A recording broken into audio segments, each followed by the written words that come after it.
Hello guys everyone, happy tracking. So, ayan, dito ako sa conversion kaya medyo may ingay guys to. Ayan, may hinahanap kasi tayong mga unit lang, yung mga bagong dating. So nga pala guys, ito introduce ko to kanina. 4HK1 po to. For conversion. So samahan nyo ako guys, no. Ikot-ikot lang tayo dito sa yarda. Kasi balita ko meron daw dito ang poging 4HK1 na dumating pa body kits. So ayan, titingin muna tayo. Hello guys, happy tracking channel. Ayun guys, meron ako na ispatan dito guys, 4HK1 14 feet close band, napaka-pogi, napakaganda, formado 5 stud nga lang, no? Pero ang angas, no? Ang ganda, kompleto rekado. Halos wala ka nang babaguhin dito eh, no? Yung mga parcel mo, mga Shopee lang. Ito nyo guys, naka-alcoa. Yung harap niya guys is suspension.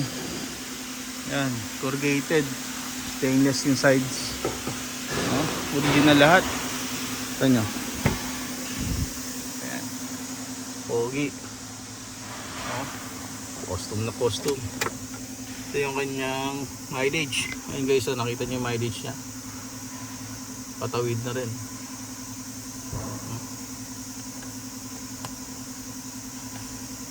Yun na nga yung mileage niya guys. Yung isang medium. Manual transmission, original. Ayan. Ganda ng body, solid.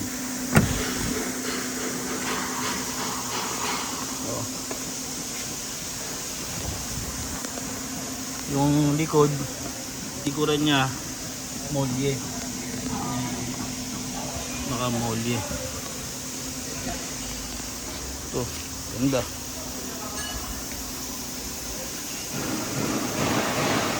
Pogi. Silipin pa natin. Ito stainless na stainless. Ang balita ko dito sa 1.2 million ang bentahan nito. Ang ganda. Ito nga yung hinahanap natin. Alam kung kaya ng budget nyo. Pogi dito wala, kinawi na siguro yung logo. Yung logo yan.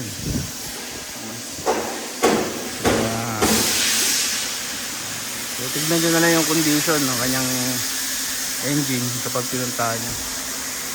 So ayun lang guys, maraming salamat sa panonood nyo.